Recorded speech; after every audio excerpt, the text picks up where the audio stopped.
Muy buenos días, queridos amigos, bienvenidos a nuestro 16º día de preparación a la consagración al Espíritu Santo. Hoy vamos a contemplar de nuevo un momento particular de la vida de nuestro Señor Jesucristo, también en compañía de la Sagrada Familia. Contemplemos al Espíritu Santo, a María y a José.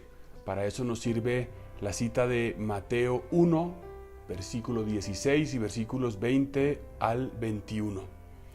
Solo San José pudo llamar esposa a María, como la llama el Espíritu Santo. Esa dignidad la tuvo este santo varón.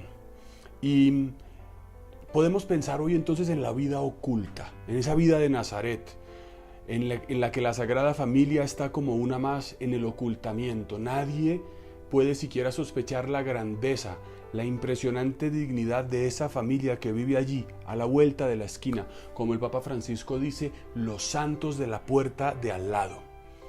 En ese sentido, la virtud más fuerte en este tiempo es la del ocultamiento. Y creo que de alguna manera todos nosotros en la cuarentena estamos llamados al ocultamiento. Estamos allí recogidos un poco, y esto nos ayuda a inspirarnos en el ocultamiento de María y de José. Este ocultamiento, por supuesto, que supone un sufrimiento. María, después de Jesús, seguramente es la criatura que más ha sufrido en la tierra, al menos a nivel místico. Hay personas que quizás han sufrido crueldades peores, pero sin duda el corazón de María, inmaculado y perfecto respecto de su Hijo y respecto de la humanidad, ha tenido un sufrimiento gigantesco. José, por su parte, también tuvo que sufrir. Tuvo que sufrir dudas, perplejidades, salir de noche, ir a una tierra extranjera, caminar, enfrentar peligros, defender su familia. En ese sentido podemos decir que Jesús fue concebido en el dolor.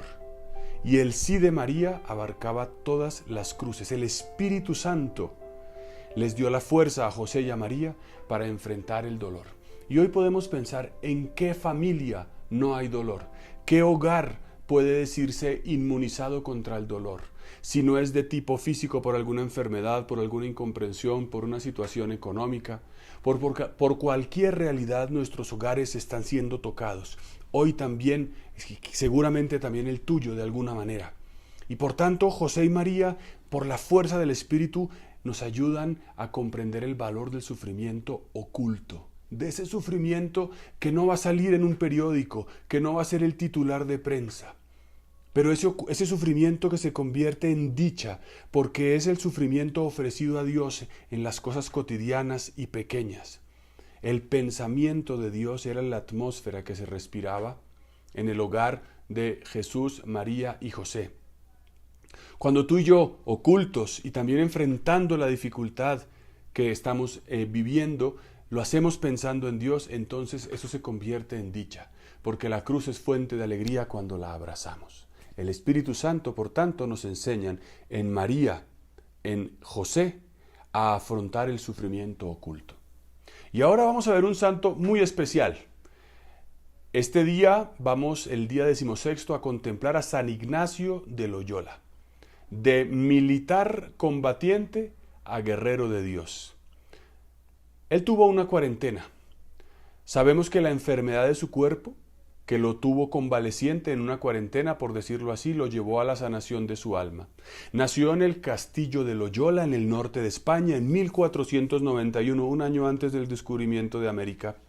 Sus padres, ambos de familias muy distinguidas de la corte real, tuvieron 11 hijos, de los cuales Ignacio era el menor, y desde temprana edad recibió formación para ser militar.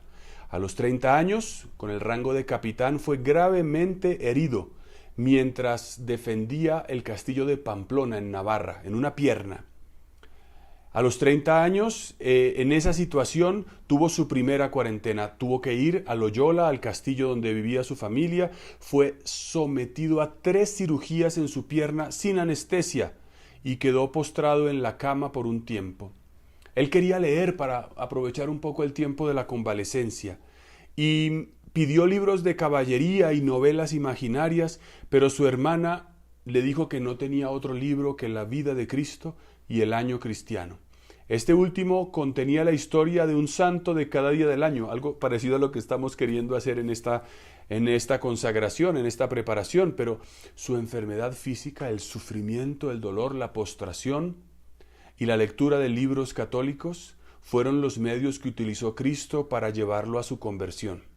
Ignacio comprobó que las novelas de caballería y de historias imaginarias no llenaban su corazón, sino que la lectura de la vida de los santos sí la transformaba. Es como decir hoy, las series de Netflix no llenan mi vida, pero leer la vida de los santos y el Evangelio sí que la transforma.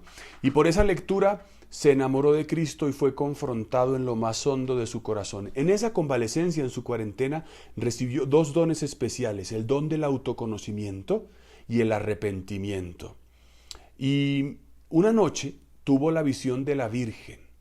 Fue consolado y animado por ella y se decidió entonces nunca más a servir a los reyes de este mundo, sino solamente a Jesucristo.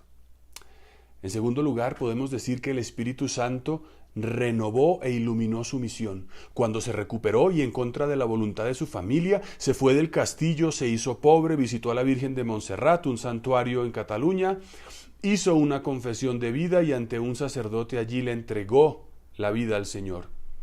Y entonces hizo una segunda cuarentena, esta vez voluntaria. Se fue a una cueva en Manresa y se encerró un año. ¿Cuánto llevamos tú y yo en esta cuarentena? Allí estuvo orando y reparando por sus pecados y fue iluminado para redactar los ejercicios espirituales, los ejercicios ignacianos que tanto conocemos.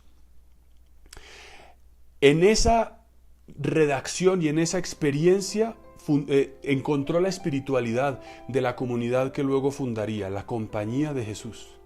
Estudió teología en Barcelona, hizo estudios en la Sorbona de París y se ordenó sacerdote junto con 6 compañeros hermanos suyos por aprobación del Papa Pablo III. Fue perseguido, calumniado injustamente ante las autoridades eclesiales de su tiempo. Fue enviado a la cárcel y ahí vivió la tercera cuarentena. Ahí entendió el valor redentor del sufrimiento unido a Cristo. En sus palabras, no hay en la ciudad tantas cárceles ni tantos tormentos como los que yo deseo sufrir por Jesucristo. Ahí encontró el sentido final del sufrimiento y del encierro. Su misión era predicar los ejercicios espirituales y catequizar al pueblo en medio de persecuciones y contradicciones al interior de la Iglesia Católica. Finalmente triunfó la luz y su comunidad jesuita fue aprobada en 1540 por el Papa Pablo III. Y ahí pasó de ser hombre viejo a hombre nuevo. Definitivamente Dios lo hizo a través de 3 cuarentenas. Y en este momento podemos destacar varias cosas de San Ignacio. Cristo recibe el don del San Ignacio recibe por la vida de los santos, su lectura y de la palabra de Dios, el don del autoconocimiento y del arrepentimiento. Así eligió cambiar su vida. Por eso, hoy podemos pedirle al Señor que nos dé estos dones, que nos dé cambiar de vida, que nos dé elegir voluntariamente aceptar esta cuarentena, para que podamos ser felices, muriendo al hombre viejo y siendo personas nuevas como San Ignacio. Es lo que necesita la Iglesia, una Iglesia renovada. Oremos. Espíritu Santo, concédenos aceptar el sufrimiento oculto como José y María. Concédenos vivir esta cuarentena como la de San Ignacio, en la enfermedad, en la cueva o en las prisiones. De cualquier manera, aceptar esta experiencia para una transformación de nuestra vida. Amén. Que el Señor los bendiga y los proteja en el nombre del Padre, y del Hijo, y del Espíritu Santo. Amén.